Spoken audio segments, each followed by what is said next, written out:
오늘 본문에 이 골로새 교회에 보낸 편지인데, 이 골로새라고 하는 지역은 2000년 전 로마 문화, 이 로마 문화의 그 중심 아래에 있었습니다. 로마 문화라고 하는 것은 결론적으로 얘기하자면 아주 유달리 부패하고 또 악했다, 그렇게 평할 수가 있습니다. 로마를 이끌어가는 이 대부분의 귀족들은 이 먹고 마시고 즐기고 쾌락을 누리는 그러한 삶을 우선으로 두었어요. 그래서 그 대표적인 것이 음식 문화 또는 이제 그 목욕 문화. 유럽에 이제 온천이 나는 곳이 많으니까 이 목욕탕을 왕들이 크게 짓는 것, 이런 것도 그들의 수건 사업 가운데 하나였어요. 이런 목욕 문화, 또 이제 이 경기 문화, 성문화, 이런 것들로 이들은 즐거움을 찾고 쾌락을 누리면서 그렇게 이제 살아가는 수단으로 삼았습니다. 파티를 열어가지고 음식을 먹으면 상에 차려진 그 산의 진미를 얼마나 맛있겠어요. 배불리 먹고 배가 부르면 그 다음에 어떻게 하느냐, 가서 이제 토하여 내는데, 그런 토하여 내는 방이 따로 있었다고 그래요.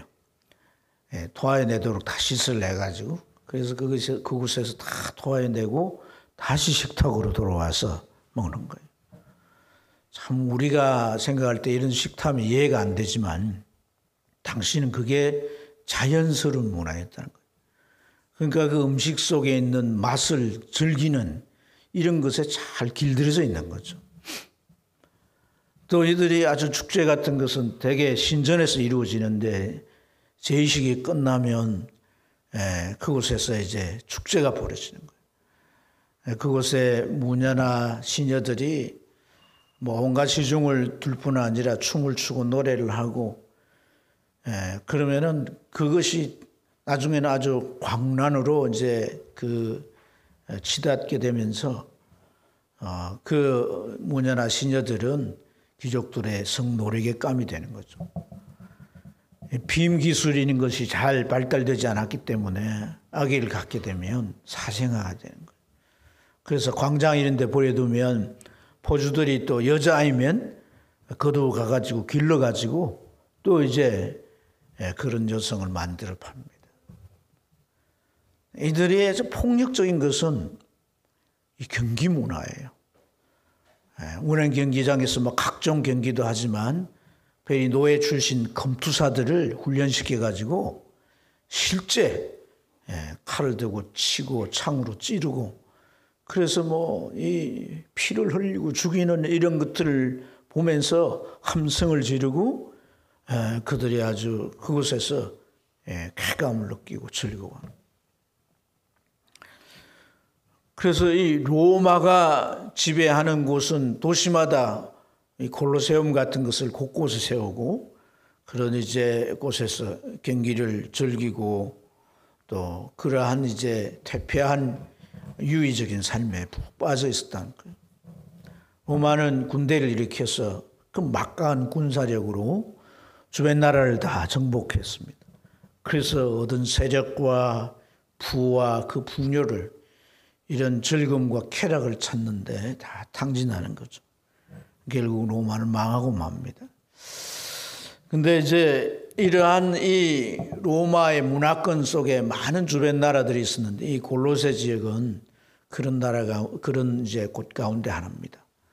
오늘 우리가 읽지는 않았습니다만 이 3장에 포함되어 있는 5절 말씀에 보면, 그러므로 땅에 있는 지체를 죽이라, 곧 음란과 부정과 사욕과 악한 정욕과 탐심이니라고 하시는데, 이런 이 5가지 악덕에 대한 표현은 그 당시의 시대상을 잘 나타내주는 구절이라고 할 수가 있습니다.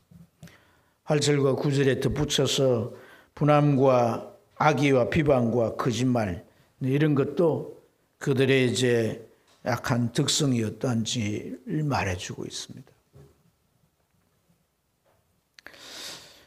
이러한 이 세태의 문화 속에서 살고 있던 사람들이 복음을 듣고 예수를 믿게 되었어요. 그래서 골로새라고 하는 교회를 이루어서 신앙생활을 하게 되는데 오늘 이 골로새 교인들에게 바울 사도는 이 7절에 보면 이렇게 말합니다. 너희도 전에 그 가운데서 살 때는 그 가운데서 행하였으니 이랬어요. 그러니까 골로새 교인들도 과거에 이 골로새에 팽배했던 로마 문화에 젖어서 그렇게 살았다라고 하는 말씀입니다. 그런데 예수 믿기 전에, 예수를 알기 전에, 기독교라고 하는 신앙을 갖기 전에 너희가 그렇게 살았을지라도 이제는 이 세속적인 삶과 구분돼서 다르게 살아야 하지 않겠느냐는 얘기예요. 이제 그리스도인이 되었으니까 과거에 그 옛 사람은 옷을 벗어버리고 새 사람을 입고 새롭게 살아야 하지 않겠느냐라고 말씀해 줍니다. 12절 오늘 읽은 본문 12절 첫 단어가 그러므로라고 하는 이 접속부사죠. 그러므로.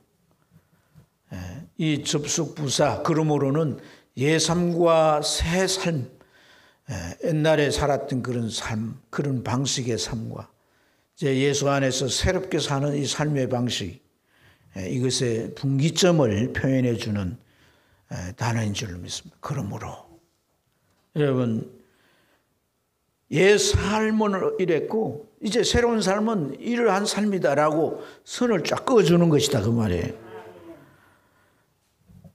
이 선을 그어준 좌우의 삶의 행태는 정반대인 거죠. 정반대. 전혀 다른 성질의 삶인 줄로 믿습니다. 그래서 이 5절 말씀에서 언급한 이 5가지의 악덕들을 원래 이 12절 말씀에는 또 5가지로 말씀하는데 긍휼과 자비와 겸손과 오래 참음, 온유와 오래 참음을 옷 입고라고 말씀을 하셨어요. 이 5가지만 이겠어요. 더 많겠지만은 이렇게 대별해서 그 삶이 다르다라는 거 하는 것을 비견해서 강조해 주는 말씀인 줄로 믿습니다. 우리가 주위에서 볼 수 있는 이 12절의 마지막 표현이 옷 입고라는 거예요. 옷 입고.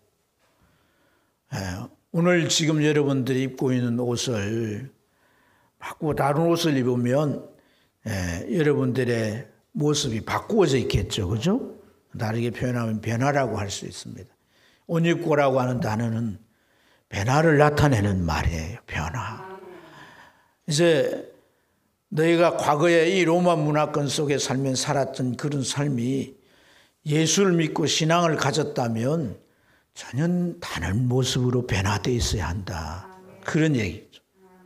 옷을 바꾸고 있다. 누더기 같은 옷을 이제 벗어버리고 이제 아주 새 옷을 사서 입어서 말끔하게 그리고 아름답게 그 차려입은 그런 이제 모습의 변화처럼 이렇게 옷 입고라고 하는 말은 그런 변화를 나타내는 삶을 말씀하는 것인 줄로 믿습니다. 거기에다가 용서와 사랑과 평강과 감사정을 덧붙였습니다. 여러분, 오늘 우리가 이런 말씀을 보면서 옛 삶, 새로운 삶 이걸 알기 쉽게 구분을 해놓고 또 잘 설명해주고 알았지? 들었으니까 이제 알았지? 어떻게 다른지 알았지? 그러니까 이렇게 살아 라고 이렇게 말한다면 왜 그렇게 사라지겠습니까? 옛날의 삶은 그랬지만은 이제 새로운 삶은 이런 삶이야. 그러니까 이렇게 살아라 라고 말씀을 한다고 이 음란과 부정과 사욕과 악한 정욕과 탐심을 긍휼과 자비와 겸손과 온유와 오래 참음으로 마치 새 옷 갈아입듯이 싹 홀라당 벗고 싹 새 옷 갈아입듯이 그렇게 갈아입어지겠냐는 거예요. 이런 것들은 우리가 살아오면서 우리 자신에게 오랫동안 배어있는 습성들인 거죠. 이게 한마디 말로 이렇게 싹 바꾸어지는 문제는 아니라는 겁니다. 옷을 벗고 갈아입듯이 그런 물리적인 움직임으로 사실 어떤 면에서 설명될 수 있는 그런 차원의 것은 아닌 것이란 겁니다. 그럼에도 불구하고 오늘 이 말씀은 바울 사도께서 이렇게 되어져야 하는 것을 아주 경고성 권고로 강도를 높여서 말해요. 그래서 6절과 5절을 보면 이것들로 말미암아 하나님의 진노가 임한다. 그러면서 너희는 땅에 있는 지체를 뭐라고 하는 거예요? 죽이라고 말합니다. 죽여. 그리고 8절에 보면 곧 분함과 노염과 악의와 비방과 너희 입에서 부끄러운 말이라 이런 표현을 했는데 너희가 예수 믿는다고 신앙 안에 들어와 살면서도 너희들이 과거에 살았던 그런 방식을 완전히 버리지 못하고 어떤 순간에 그런 것들이 이제 흘러나오고 드러내고 이렇게 되어서는 안 된다는 것인데 이건 다른 의미로 골로새 교인들이 지금 아직도 예수 믿지만은 과거에 그 로마 문화권 속에 살았던 삶의 행습들이 예수 믿고 살면서도 그들의 삶의 모습 속에서 드러나고 있다는 것을 말씀해 주는 줄로 믿습니다. 여러분 무엇이 문제일까요? 이 골로새 교인들은 복음을 듣고 구원을 받았습니다. 그리고 하나님의 자녀들이고 성도들입니다. 그럼에도 불구하고 아직도 옛 사람의 모습에서 그들은 벗어나지 못하고 그 그림자에서 이들이 스승이고 있을까요? 무엇이 문제일까?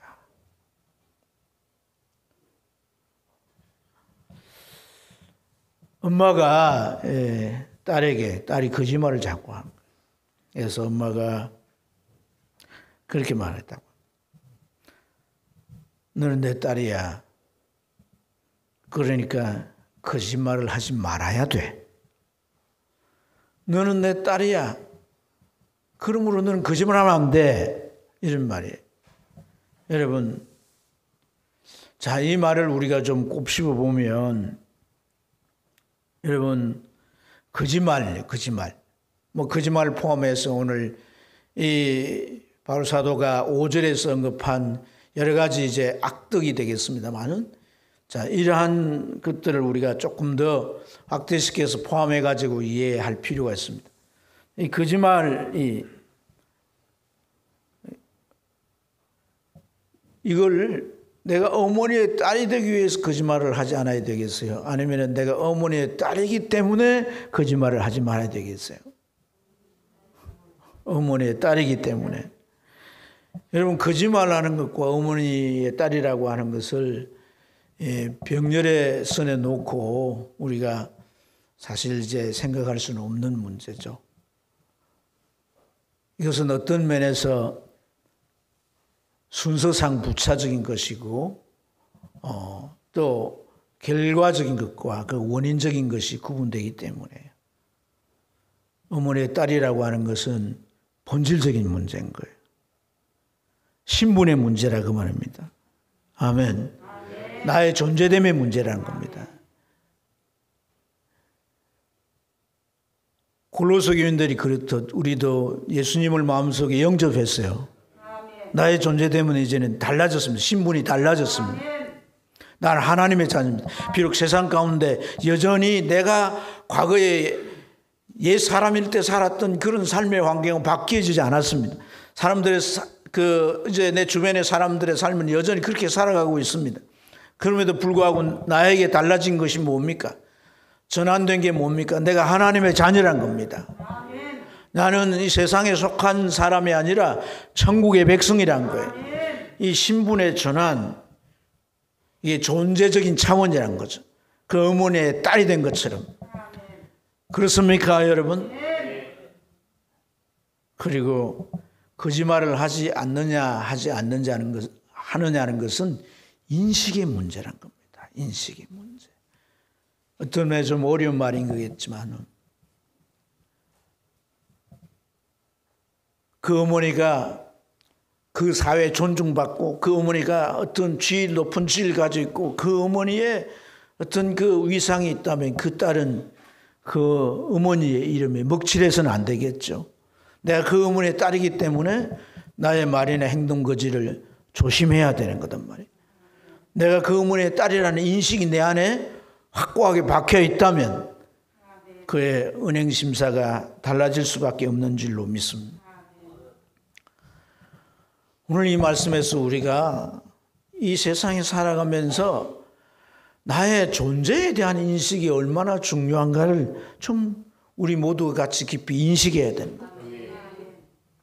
내가 세상 가운데 있다 할지라도 내가 과거에 예수 믿기 전에 세상 사람인 것처럼 그런 내가 의식이 그런 의식 상태에 우리가 머물러 살아간다면 우리는 또 다른 또 여전히 있는 이 환경의 영향을 받아서 우리는 그 옛사람의 습성이 나도 모르게 흘러나올 수밖에 없는 겁니다. 툭 튀어나오고 이 손발로 행해질 수밖에 없는 겁니다.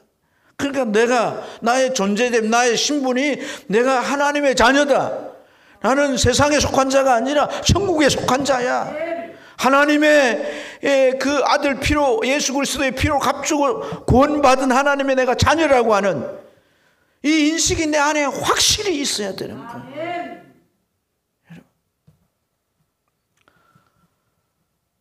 요즘 정치인들의 그 해프닝을 보면 주요 인사들이 막 이제 쏟아지는 막 지탄을 받고 그래서 막 이렇게 지지도가 올라갔다 내려갔다가 뭐 난리가 나는데 외교 무대나 아니면은 뭐 국회에서 뭐 회의석상이나 뭐 여러 가지 이 상황 가운데서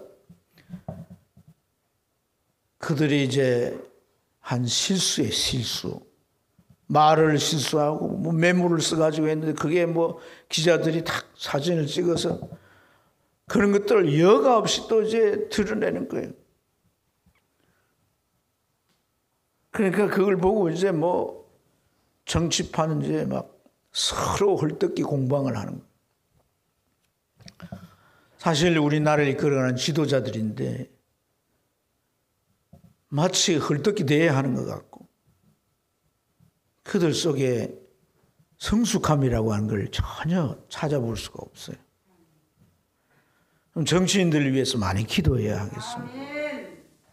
저는 이 당도 아니고 저 당도 아닙니다. 참고로. 난 예수당입니다.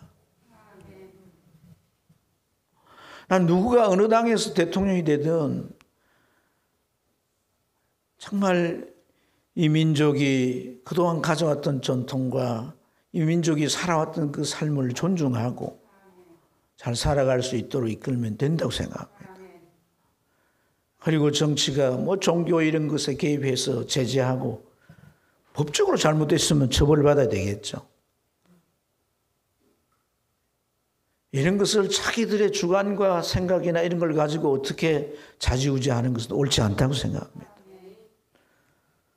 불교든 유교든 기독교든 역사가 하루아침에 이루어진 게 아닙니다. 이 대한민국의 역사 속에 이 민중을 붙들어 왔고 지도해 왔고 이끌어 왔습니다. 부정하면 안 되는 겁니다. 그래서 왜 그런 미숙함이 나오느냐? 한마디로 신분에 대한 인식이란 거예요. 대통령이 대통령이라는 인식이 분명해야 되는 거예요. 국회의원이 국회의원이라는 인식이 분명해야 되는 거예요. 장관이 장관이라는 인식이 분명해야 되는 거예요. 그럴 때 자기의 모든 은행 심사가 잘 조절될 줄로 믿습니다. 사랑하는 여러분, 우리가 이 인식의 문제라고 하는 것을 작게 생각해서는 안 되는 거예요. 그 인식이 우리 안에 정말 항상 의식의 작용으로 활동하고 있느냐가 참 중요하다는 거예요. 그게 제대로 안 돼 있으면 우리는 환경이나 상황에 쉽게 그냥 이끌려 휘말려 들고 나중에는 함몰되어서 어떤 행동이 나올지도 모르는 거예요. 누가복음 17장 12절부터 19절에 보면 예수님께서 그 10명의 나병 환자를 고쳐주십니다. 고쳐주신 방법이 그들에게 이렇게 명령해요. 제사장에게 가서 너희 몸을 보여라. 나병이 온몸에 퍼져서 그 병의 증상들이 나와 있는 거잖아요. 그럼 제사장에 보이는 것은 그들의 율법적 관례로 나았다라고 하는 것을 확인해 주는 거죠. 그럼 제사장 정표를 써서 집에 돌아갈 수 있도록 해 주는 겁니다. 그럼 제사장이 가라는 것은 예수님께서 너희 병이 이제 나을 거라는 거 아닙니까? 그죠? 그래서 가는 도중에 다 나았어요. 10명이 다 나았어요.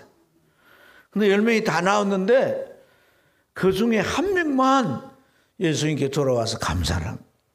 성경은 나한 적시 나았다는 걸 깨닫고 길에서 하늘을 보면서 하나님께 찬양하고 영광을 돌렸다 그래요. 그리고 예수님께 와서 이제 예수님께 감사를 했는데요. 여러분, 나은 사람들은 10명인데 왜 9명은 예수님께 돌아와서 감사하지 않고 한 명만 돌아와서 감사할까요? 이들은 똑같은 사람들이 아니에요. 9명은 유대인들이고 그리고 그 중에 한 명은 사마리아인, 이방인이라고 했습니다. 이 사마리아인, 이제 유대인들이 왜 감사를 하지 않았을까? 그것에 대한 기록은 나와 있지 않지만 우리 묵상하고 추측해 봐야 되겠죠. 유대인들은요, 이런 기적이나 능력, 선지자를 통해서 하나님께서 행하시는 이런 일들이 죽은 자도 살아나는 그런 역사들이 그들의 민족의 역사 속에 수없이 일어났습니다. 시대마다 일어난 거예요. 그러니까 그런 하나님의 놀라운 은혜를 누구에게 베풀어 주시느냐? 하나님은 유대인들이 자기 백성이기 때문에 유대인들이 그런 걸 나타내 주셨다는 거예요.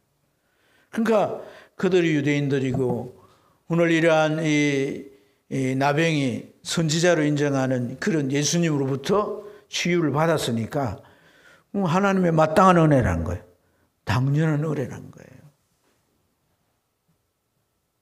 마땅하고 당연한 은혜라고 생각하니까 그들 마음에 우러나는 감사가 없는 거죠. 하지만 이 사마리아인은 이방인이에요. 하나님의 이런 은혜를 그런 기대할 수도 없습니다. 바랄 수도 없지만은 그런 은혜가 그에게 온 거예요. 바로 이 차이란 거예요. 차이. 내가 정말 신분적으로 받을 수 없는 그 은혜를 받았다는 거예요. 여러분, 우리가 하나님의 자녀 됐다라고 하는 것은 우리가 구원받기 위해 어떤 노력을 행하고 또 어떤 우리가 행위를 어렵게 해서 구원받은 거 아니잖아요. 하나님의 은혜잖아요. 바랄 수 없는 중에 주신 하나님의 은혜인 줄 믿습니다. 하나님께서 전도자를 보내셔서 복음을 전해주시고 그 복음을 들을 때 성령을 통하여 깨달아 믿게 하시고 구원의 놀라운 체험을 하게 하셨습니다. 그래서 예수님을 내 마음속에 모시고 내가 그리스도인으로 살아가는 건데 이건 마땅한 게 아니에요. 만극한 하나님의 은혜인 거예요. 할렐루야. 그래서 우리는 이 은혜로 말미암아 살아가는데 오늘 우리가 정말 이 인식이라고 하는 것의 중요성을 우리가 깊이 깨달아야 할 줄 믿습니다. 당연하게 여기고 하나님께서 하나님의 자녀니까 마땅히 이걸 줘야 하지 않느냐 그런 생각에 머물러 있었던 이들에게는 감사란 게 일어날 수 없고 주님 앞에 돌아와서 그 감사를 표할 수가 없었다는 거예요. 사랑하는 여러분, 우리가 인식을 어느 정도 하느냐, 인식의 그 정도가 이 인식의 정도가 우리에게 어느 정도 있는가, 그 인식하는 우리의 능력이 참으로 우리 안에 확실하게 있어야 할 줄 믿습니다. 고린도 교인들은 그 퇴폐한 문화인 로마 문화에 여전히 그 속에 살아가기 때문에 그 인식이 약하여져서 내가 하나님의 백성이고 하나님 나라에 속한 자라고 하는 이 의식이 점점 미미해지게 되면 여러분, 이 퇴폐한 공기가 그들에게 흡파에 흡입되면서 그 안에서 자신도 모르게 옛날에 절겼던 그러한 것들이 기억나고 그 안에 다시 자극되어서 예수님으로 쉽게 돌아갈 수밖에 없는 것입니다. 8절 하반절에 보면 이런 표현입니다. 이런 것은 너희 입에 부끄러운 말이라. 여러분, 이 부끄럽다. 전에는 부끄럽지 않게 여겼습니다. 부끄럽다는 생각이 없습니다. 자연스러운 것이고 그렇게 다들 사니까 그렇게 살았습니다. 그런데 내가 예수를 믿고 내 안에 예수님이 들어왔습니다. 주의 보혈로 죄가 씻어졌습니다. 그래서 정말 내 안에 하나님의 생명이 들어왔습니다. 죽었던 영이 살아났습니다. 성령이 내주하시고 내 안에 계십니다. 그래서 내 안에 모든 어떤 영적 성질의 것들이 다 바뀝니다. 의식도 바뀝니다. 오늘 이 골로새서 3장에 보면 하나님의 형상으로 바뀌었다고 하고 지식에까지 너희가 새로워졌다고까지 표현합니다. 그래서 오늘 우리가 그 삶의 기준들이 과거에는 이런 음란과 이 악함과 이 부도덕한 모든 것에 대해서는 부끄러움을 느끼지 못했지만 이제는 그것에 대해서 내가 부끄러움을 느낀다는 거죠. 그것이 내가 하나님의 자녀된 정표라는 겁니다. 내 안에 하늘의 생명이 들어왔다는 증거라는 겁니다. 할렐루야. 그러므로 우리가 비록 세상 가운데 살아갈지라도 내가 하나님의 자녀라고 하는 이 신분 인식이 우리 안에 투철해야 될 줄 믿습니다.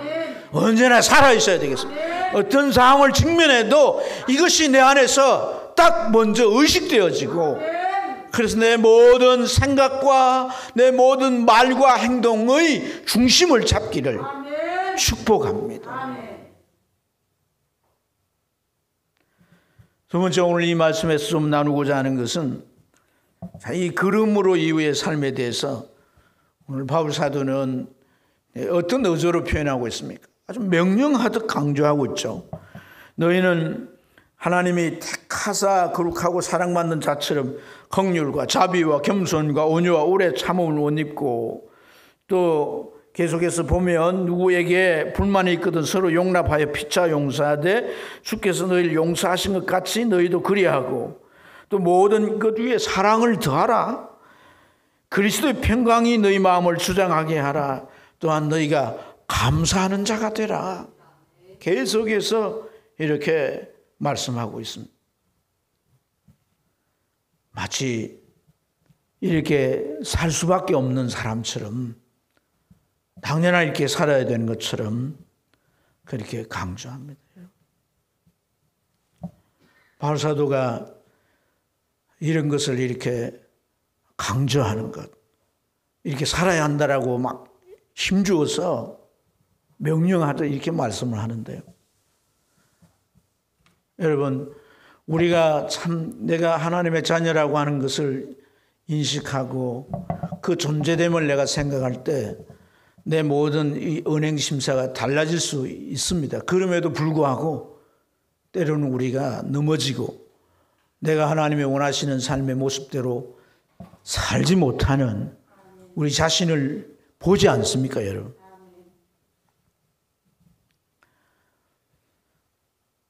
이 말씀 속에 우리 깨달아야 되는 것은 내가 어떤 이제 행할 것들을 남벌을 매겨놓고 그것을 내 의지로 내 결단으로 지켜 행하는 마치 율법적인 그러한 태도를 우리에게 말씀해 주는 것은 결코 아닙니다. 바울 사도는 이미 율법에 대한 그의 견해를 말씀했습니다. 우리의 구원도 율법으로 말미암는 게 아니라는 겁니다. 율법을 다 지켜서 우리가 구원에 이르는 것이 아니라는 겁니다. 그것과 아울러서 그리스도인의 생활도 그리스도인으로서 사는 그 삶도 율법을 따라서 그걸 알고 그 맹시된 것들을 하나하나 지켜서 그렇게 이제 이루어지는 그렇게 행해지는 삶이 아니라는 것은 우리에게 말씀해 주고 있다는 거죠. 율법적으로 바리새인들처럼 달달 외워가지고 그것을 하나하나 지키는 그런 삶이 아니라는 거예요. 오늘 이 중요한 개념 중에 하나가 옷 입고라고 했는데, 여러분, 옷 입고 열거된 덕목을 옷을 만들어 입는다 이런 말이 아니잖아요. 이 본질의 의미는 예수를 옷 입고라는 거예요. 예수를 옷 입고 불만이 있으나 용서하고 용납함도 주께서 너희를 그렇게 하신 것 같이 하고. 할렐루야. 또 평강도 그렇습니다. 내 평강이 아닙니다. 그리스도의 평강이 너희를 주장하게 하고. 할렐루야. 저 아닌 것은 17절이에요. 같이 한번 읽어보겠습니다. 읽습니다.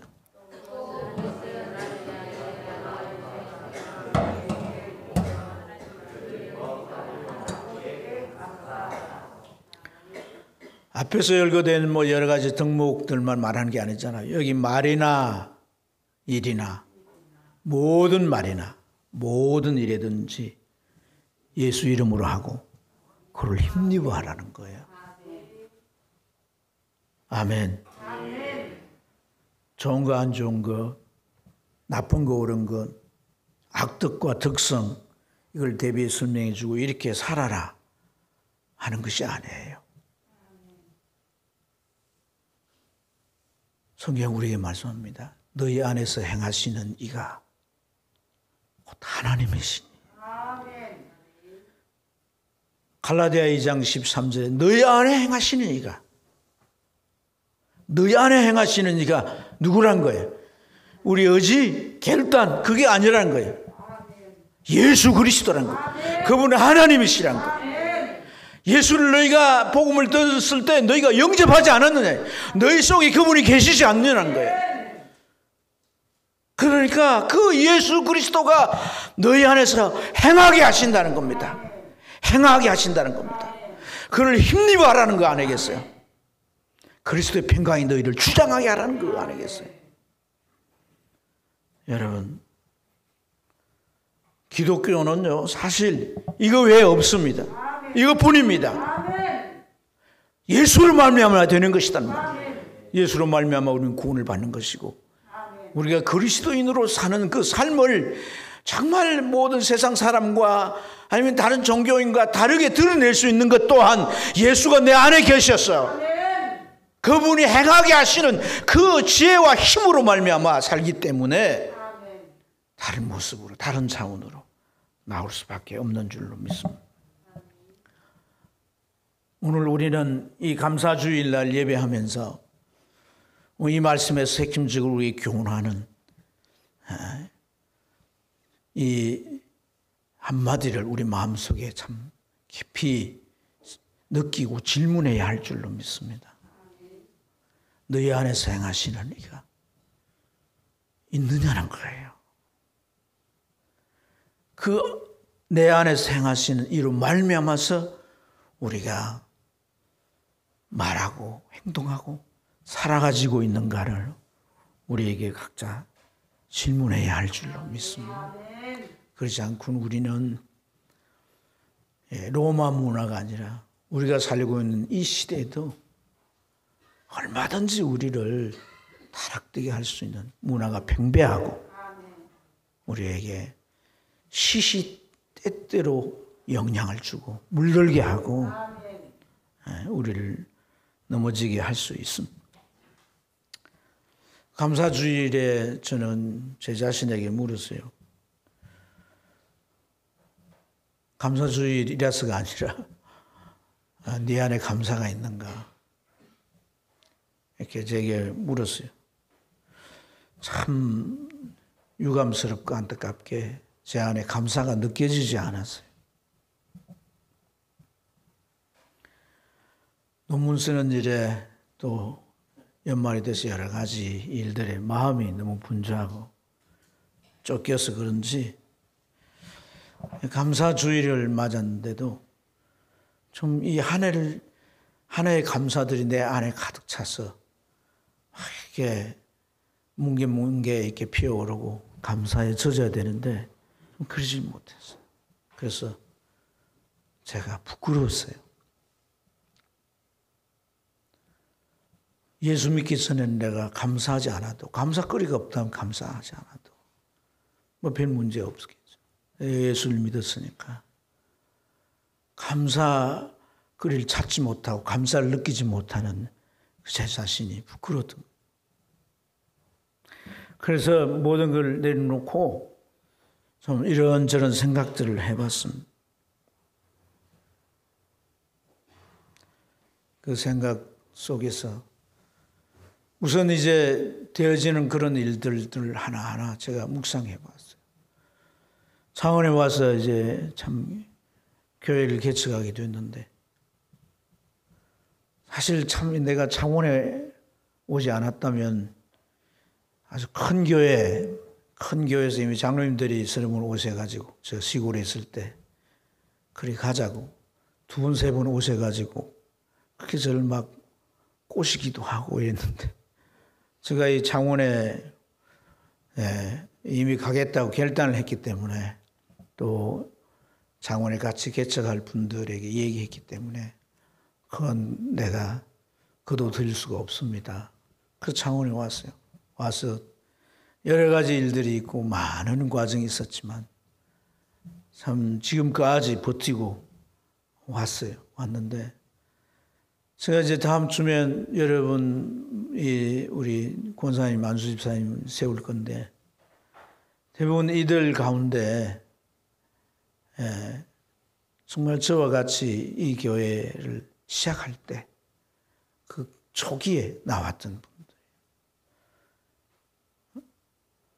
이분들을 이 직분자로 이렇게 세우는 것에 대해서 제 마음 안에 이런저런 생각이 들면서 감사한 마음이 있었어요. 중간에 이 사람들 혹시 무슨 사고나 병으로 죽었으면 어떻게 해요? 여기까지. 중간에 또 떠나갔다면 함께 해 올 수 있었고, 또 이렇게 직분을 세울 수 있음에 감사했습니다.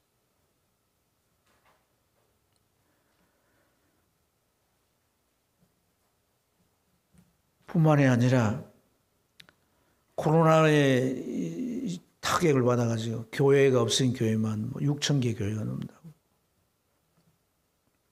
어떤 데이터는 10,000개 교회가 없었다고 하는데, 그래도 이렇게 버틸 수 있어서 감사하고, 아멘. 조금 회복의 그런 이제 추세로 돌아서서 감사하고, 아멘. 우리 청년들 가운데는 또 이렇게 다시금 신앙에 열심을 내고 하나님이 기뻐하는 방향으로 가는 것을 보면서 참 너무 그게 귀하게 보이고, 제가 논문을 쓰면서 참 쓰기가 어려워요. 한 10권의 책들을 쫙 펴놓고 주제를 다 이해해야 되고, 그것의 내용들을 잘 이제 내 말로 바꾸어서 만들어서 써나가는데, 한 페이지 쓰는 게 며칠이 걸릴 정도로 쉽지 않습니다. 그런데 그런 과정에서 제가 새로운 설교 영역에 대해서 알게 되어지고, 만약에 제가 나의 탓으로 가지 않았다면 볼 수 없어요. 최근에 놓은 설교학이니까. 그래서 조금이나마 설교의 유익도 있게 되었죠. 그리고 거기 가서 며칠 있는 데는 그 경비로 보면 얼마나 많이 들겠어요. 우리 작은 딸내가 바로 학교 옆에, 미안합니다. 학교 옆에 있어가지고 공짜로 공부를 할 수 있어가지고 감사. 거기 가면 거기 손주들도 재령 보고, 여기 오면 여기 또 걔네들이 또 저를 이렇게 위로해주고, 무엇보다 우리 김전도사가 또 대학원에 다시 공부를 할 수 있게 되었어요. 기도 많이 했거든요. 간에도 안 가고 막 이래가지고.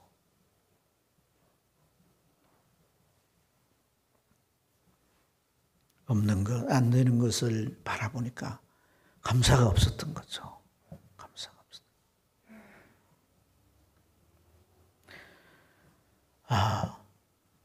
예수님께서 그 돌아와서 감사하는 사마리아인에게 무릎 꿇고 감사하는 것을 일으키십시오. 일어나라. 그리고 주님이 하신 말씀은 내 믿음이 너를 구원하였느니라. 이건 나병을 말하는 게 아닙니다. 그들의 영혼까지 구원에 이르는 은혜를 주신 줄로 믿습니다. 사랑하는 여러분, 오늘 우리 안에서 참으로 정말 내가 그리스도인이라고 하는 이 인식이 뚜렷해서 매 순간순간 살아가면서 내가 하나님의 자녀로서 가질 마음과 표현해야 할 말과 행동들을 하나하나 구별해서 행할 때 그 믿음의 순종을 보시고 하나님 반드시 더해주는 은혜를 주실 줄로 믿습니다. 이 은혜가 우리의 신앙을 계속 진행하게 하고 우리의 삶이 풍성 가운데 살아가게 하시길 축복합니다.